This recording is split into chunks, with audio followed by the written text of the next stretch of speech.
All right, welcome back, Guru. How you doing, sir? Good morning, Al. Thanks for having me. I'm doing well. All right. Well, thanks for bringing your wisdom and ideas to this very important topic. I was just up on the news around AI and specifically AI and Good morning, HR Al. Thanks for just this having me. I'm morning. doing well. Oh gosh, All hold right. on a Well, second. thanks for Wow. bringing. We're having there's too many speakers around here. Uh, I was really taken aback by how fast things have taken hold with the application of AI. I was looking at some of the videos and articles that were 6 months ago. And I don't want to say that they're irrelevant because that would be disrespectful. They're appropriate at the time, they were highly theoretical. But now, on the heels of the Transform conference last week in Las Vegas, seeing the momentum in the marketplace, this is a challenge and opportunity that's here and now. Even months down the road, it's here. There are technology vendors that are applying AI in their processes. It's now well known within the HR tech community of what's happening with that lawsuit, and you're bringing a solution to the fore that is going to help ensure that organizations legally and ethically apply AI and HR. So I'm ecstatic about our discussion today. And with that, please introduce yourself and a little bit about your perspective on Fairnow.ai and what you're doing in the space. Well, Al, thanks for that intro and thanks for having me. And look, I think you and I have talked about this and we both agree, right? How important this topic is. And I love your intro, how fast things are moving. I don't want to, there's ways this analogy can go wrong, but I do want to compare it to the early days of COVID in a way, right? Where the change was just happening at such a rapid clip. And like you said, whatever you read a couple of months ago is already somewhat obsolete. And that's how it felt during COVID, right? And that's how it feels during kind of times of exponential change, where you feel like, oh, I have a year to think about this, or I have a couple of years to think about this, or even a couple of months to think about this. And that's not quite the case here. Things are going to happen so quickly. You're already seeing how many companies, new startups, new companies, new innovations are, riding off the backs of generative AI and Chat GPT. It's incredible, the technology that's out there, the opportunity that's out there, and especially incredible opportunities to add value in HR from an efficiency standpoint, from an access to talent standpoint, from a diversity standpoint, from a learning standpoint. There's so many ways, I think, and so many exciting ways I think it's going to transform how companies think about talent, how talent thinks about opportunity. But the flip side is there's a way to do it irresponsibly and a way to do it responsibly. And there's going to be compliance related to this, regulation related to this. There's going to be a lot of stakeholders who are invested in making sure this is done well and that we're all building trust along the way. So this is really the interesting point around this topic is the potential is so powerful, and yet the danger is there as well of doing it poorly. And I think there's a lot of both education that needs to happen and also consulting and technologies that can help people along this journey. And that's what I want to talk about. Well, I look forward to our format today is I'm going to step back. Guru is going to take 10, 12 minutes or so to walk us through how you view the space and what you all are doing there at Fairnow. And then we'll have a discussion. So if you're viewing, participating, bring your questions, put them in the comments, and we'll get to as many as we can.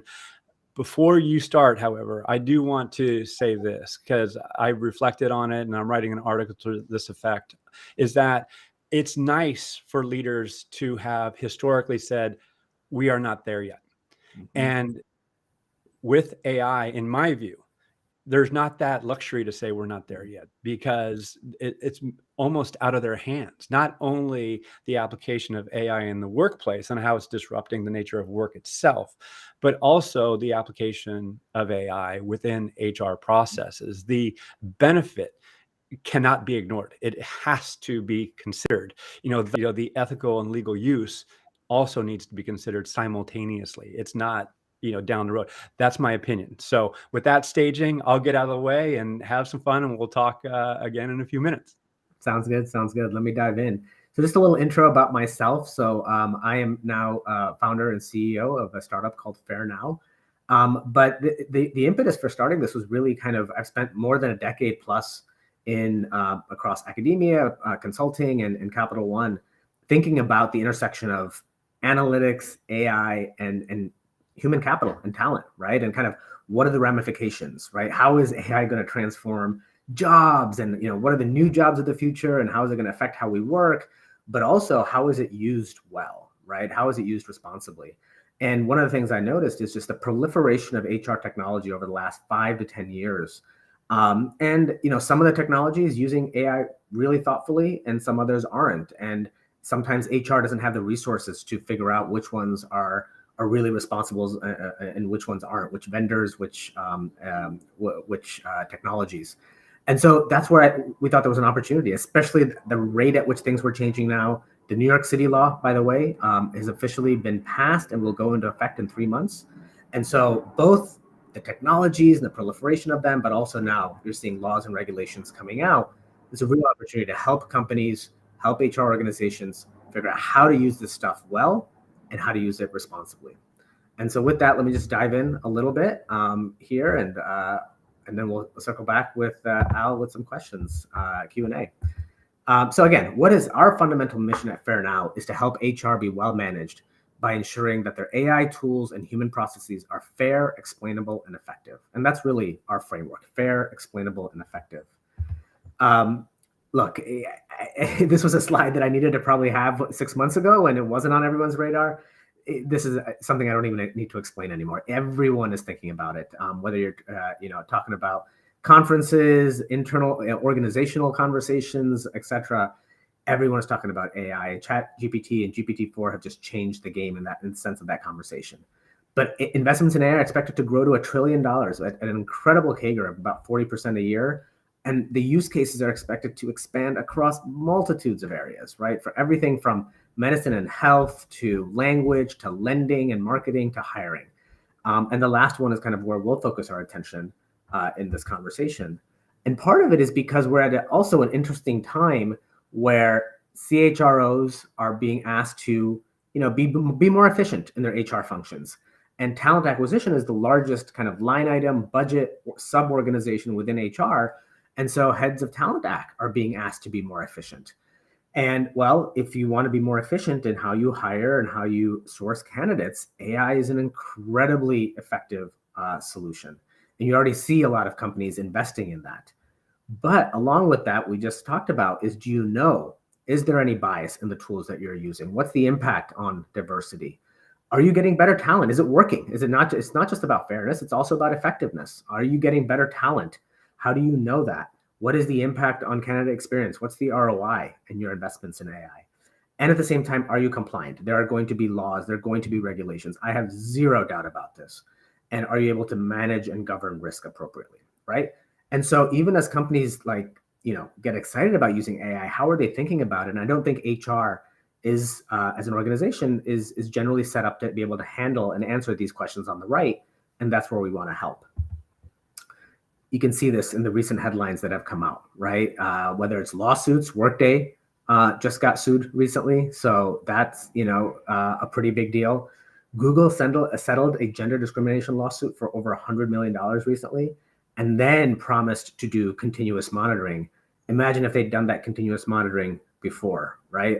A lot of, a cheap way to prevent such an expensive outcome. The EEOC and others are saying, hey, audits just have to be the norm now. Companies need to know what's going on. They can no longer pretend and say, hey, I don't know if there was bias or discrimination in my hiring or pay practices. Audits have to be the norm. Companies cannot put their head in the sand anymore. And you're starting to see regulations come out. Canada, the UK, EU, and several US states have either passed or probably will pass later this year regulations around AI, and specifically in the context of HR, because HR is considered, especially hiring and pay, are considered high-risk use cases. Not surprisingly, even as there's kind of huge investments in AI across the economy, consistent with investments in HR as well. You see the number of companies, the percentage of companies that have been using some type of automation or AI in HR just growing rapidly, and expected to be close to 2/3 of companies in a couple of years. And yet, most CHROs and most CEOs don't have a well-managed way of knowing what is going on. Is there bias in those technologies? Are those technologies even effective? A lot of companies outsource the use of AI to vendors. And so how well do they know how that vendor technology is working? I've talked to numerous vendors in this space, and there are some that are really, really responsibly thinking about this stuff, and there are others who aren't. And it's very clear to me, I mean, I have expertise in this, but I don't expect HR organizations to be able to separate those things out and be able to know how to ask the right questions, to be able to do the right kind of analysis, to be able to discern the difference. And you see also a lot of HR organizations don't have the resources or capabilities internally to monitor the technologies that they're using. And so this is a risk. This is a real, real risk. And I think companies need help with this. And we just talked about the regulations that are coming down the pipe. I won't go over that again. Companies are already using AI today, right? So this is not like a future thing. As I mentioned, more than half of companies are using it today. And this is just a good example from a SHRM research report recently about where they're using it in recruiting and hiring. And it's a variety of things to communicate, everything from to communicate with applicants during the interview process. And I think that's just going to explode even more with generative AI, to assessments and screening of applicants throughout the funnel, right? So numerous situations, interviews, for instance, as well, video interviews and other types of interviews, creating text like job descriptions, searching for candidates and sourcing candidates. So up and down the funnel, automation, analytics, and AI are being used today. And I just expect all of this to increase. The opportunity and the value prop is just too big for companies not to. And those who don't, those who shy away from it, those who fear this, I think are actually also going to get left behind. You're not going to be able to compete on talent if you are not using this. Your cost to hire is going to be exorbitant relative to companies who do use these technologies, and you're just not going to be able to compete on those dimensions, right? And so I think companies are going to be caught in a catch-22 where they need to use these technologies to compete, but at the same time, do they know how to manage risk as it pertains to these technologies? So let me talk a little bit about us. And again, we think there's a real opportunity for us to help here. We have expertise across myself and my co-founders and our team to really help organizations, right? And I think there's three pieces here. One is there's going to be compliance around this topic, right? There's going to be, if you're using any kind of automated decisioning tool, any kind of automation or AI in your hiring process, or even other processes in HR, the New York City law clearly is going into effect now, but there will be, New Jersey is going to follow suit, I think, pretty soon. California undoubtedly will pass a law. Other states will pass laws very soon. This is such a hot, sensitive topic, and I see a lot of momentum around laws and around compliance. But on top of that, there's also lawsuits. Lawsuits in HR-related activities, employment-related activities, have gone up 400% in the last 2 decades, and it's only going to ramp up. And so if you're constantly trying to, behind the 8 ball in terms of answering audits, answering lawsuits, that's going to cost you hundreds of thousands, if not millions of dollars a year. In fact, already companies spend billions of dollars a year on this. And so, there's an opportunity to simplify this so that you are both compliant, but also our technology will constantly and continuously monitor your hiring process and your technologies so that you can get ahead of the curve and you can reduce bias. You can do things to remedy whatever flaws there are in your hiring process, so you don't get sued, right? Prevention, as they say, is an ounce of prevention is worth a pound of cure, and no different here, right? So if you can be ahead of the game and monitor your technology and be on top of it, you can not only prevent lawsuits, but you can burnish your talent brand. I think this is going to be a way to differentiate yourself as a talent, as an employer, and and having that that incredible talent brand. And the last thing is, we offer some consulting on actually helping you think through your AI and tech strategy in HR. Where can you use these technologies? Where does it make sense? Where do we see the ROI being highest? Where's the ROI maybe a little bit lower and not worth the risk? There's a lot to think through there. The game is changing in HR. It is, technology is going to be a huge, huge component. And a lot of companies in HR especially don't have the expertise to think about where's the highest ROI, where are the best use cases, and how do you manage kind of risk and governance of using AI in HR. So we offer this complete package of both technology and consulting to really help companies in this new era of automation, AI, and technology. And so what we do, kind of just to dive in one click deeper, we first help onboard you onto our platform. We ingest your data. We work with you. We consult with you to help you discover and register your tools.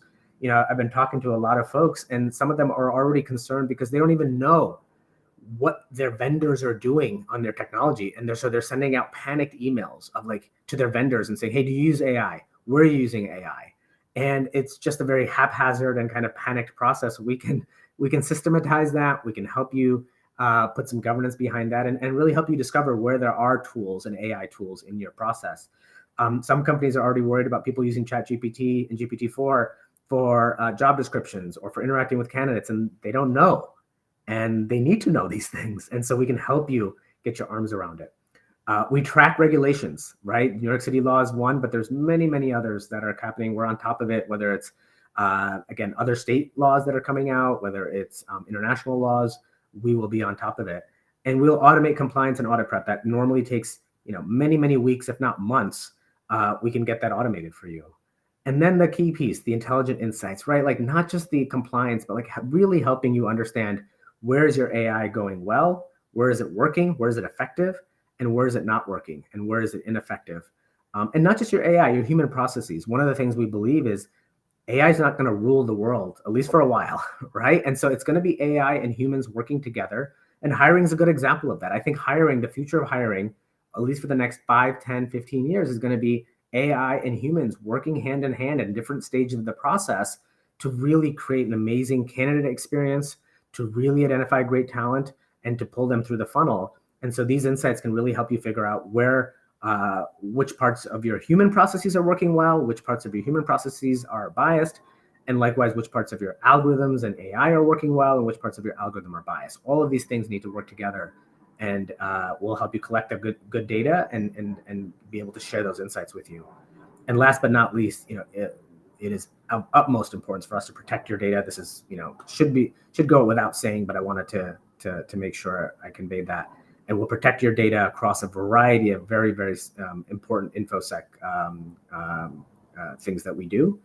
But this is ultimately our platform, right? It's a combination of technology and consulting to really help you transform your HR organization in a thoughtful and responsible way, while you really take advantage of probably one of the most compelling innovations of our lifetimes.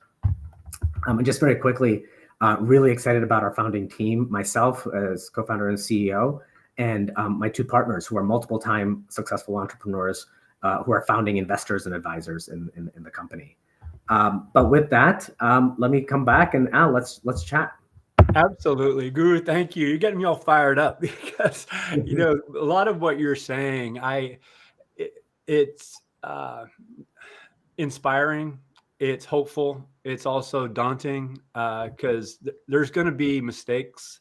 There's going to be overreach. There's going to be the applications of bias. There's going to be lawsuits because there's, not the battery or body of case law that's out there that, dictates the rules or, what's appropriate and not. So there's a lot that's forthcoming. And I just want to pick up on the point that you emphasize that this is something that if you get ahead of, then you will mitigate the risk of bad things happening.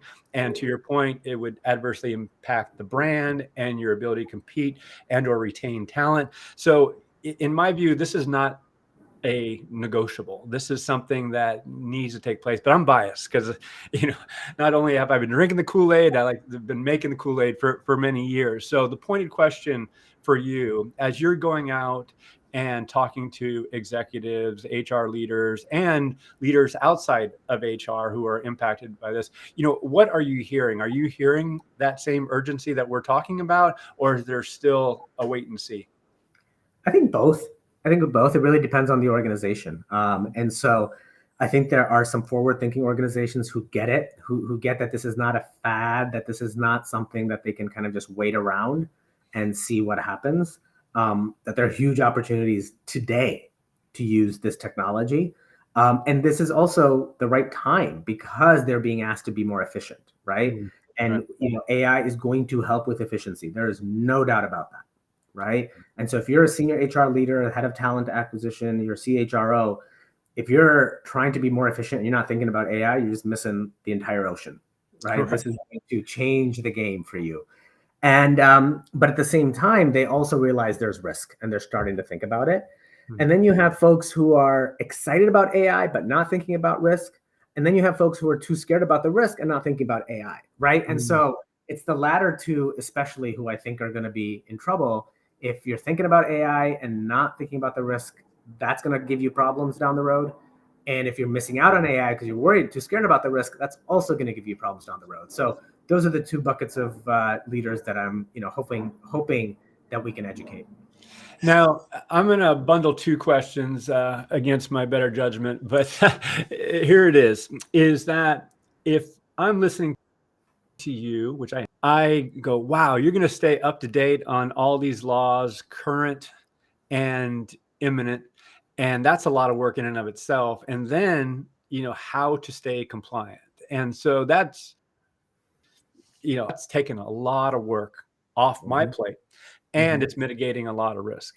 And then it invites the question, this is the second part, who is ultimately responsible for compliance with an organization? Is it legal? Is it risk? Is it HR?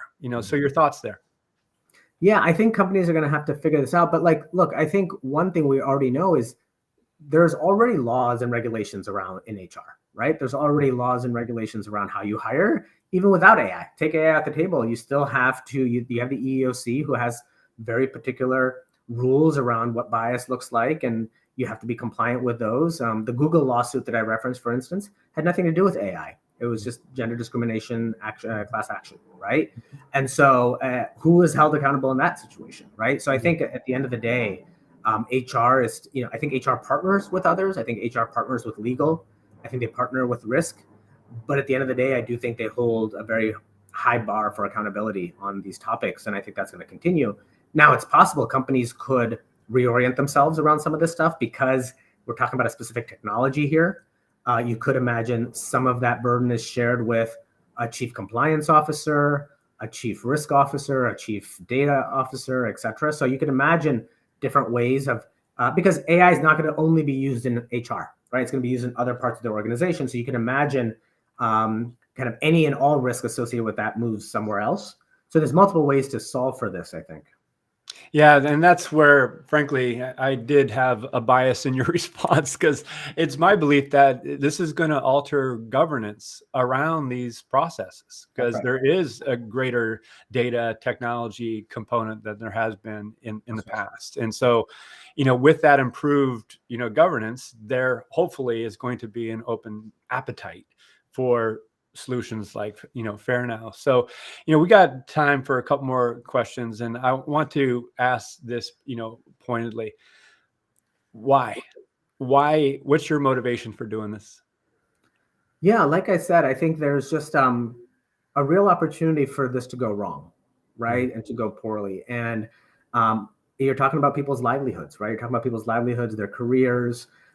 It's a really, really important topic. And look, we're not going to turn off, we all saw, I think many of us saw the open letter that was published, where, some very prominent people were asking for a pause in AI research. And, one of the things, I think there are a few things that are always true, but one of them is, I think, technological innovation just proceeds, right? It's going to happen. Humans are too curious, too innovative, and it's going to happen, right? And we know this is going to continue. We know it's going to continue fast.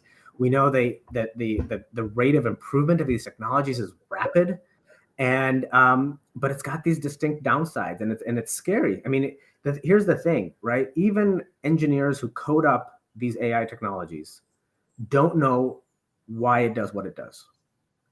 That is very different than past technologies, right? Where an engineer, you can ask them, why does it do this thing? Well, they'll be like, yeah, let me show you the code. This code then causes it to do X, Y, Z.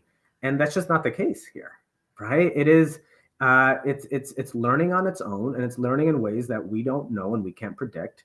And it's learning new things that we didn't even know it could learn, right? And so, and it's behaving in ways that are not always predictable. And that has, again, if you're using them in a variety of contexts, right? Again, even take it out of HR, but then it's going to be used in HR for hiring, for predicting all sorts of things, including attrition, perhaps, or promotion and pay. Again, the implications are big for individuals and humans and for society. And if AI is used to break trust, Al, that can have huge ramifications for all of us. And you and I have talked about trust and how important trust is for societies. And that is we're at a particular maybe low point in the US on this topic. And so if AI just makes it worse, that's not going to be good. Yeah. Well, thank you for saying that. And yeah, this will likely be my final question in the interest of time here, because we do have a podcast that we've done together, which goes into more about your personal story. So for listeners, viewers, I highly recommend that. It was a super enjoyable conversation. I learned a lot. In that conversation, actually, you brought up a metaphor. And do you want to explain that real quick? Because it really helped me understand the value proposition that you were bringing to this idea of AI and HR. Yeah, I mean, the metaphor that I described with you on that conversation, and I've used with others, is imagine we're back in the 1920s and you've been riding horses, horse and buggy to get around, and this thing called a car comes out. And it's this incredible technology. And imagine being scared of using that technology, and so therefore you stick around with your horse and buggy. I mean, how inefficient would that be, right? But at the same time, this car comes out and you don't know. You don't know how fast it's going. You don't know how fast it's going to go. You don't know how you would stop it, or you don't know kind of the rules of the road and what everyone else is doing. And you're terrified. I mean, it could be a death trap, right? And now imagine another party comes along and says, hey, here are some brakes and here's a dashboard that tells you kind of your speed, how much gas you have left, check engine lights, and now you can drive it. And so it's, sometimes when there's a technology that comes out, you need that trust to be able to really flourish with that technology, right? And that's what we want to build. We want to build a trust that allows people to then there to be rocket fuel to go harness the power of this technology. And so that's the analogy I think I gave you that day. And hopefully, we want to be the check engine light. We want to be that dashboard. We want to be the things that give you the guidance and shape your journey in the world of AI in a very responsible way. Give me the keys. I'm on board. I want to go. Well, thank you very much for sharing. Any closing comments, and how can people learn more about you and Fairnow? Yeah, wonderful. Well, you can follow me on LinkedIn, and I'll be writing kind of blog posts and writing more on this topic. If you'd like me to come and speak to you or your organizations on this topic, I'm happy to come, kind of share more about, again, where all this is going and kind of how that affects you and your organizations. And then, of course, you can come to www.fairnow.ai and contact us there. And we're happy to come and talk to you more about what we offer and see if that can be helpful for you. All right, Guru. Super appreciate you. You be well, and looking forward to talking again soon. Thank you, Al. All right, have a cheers. good day.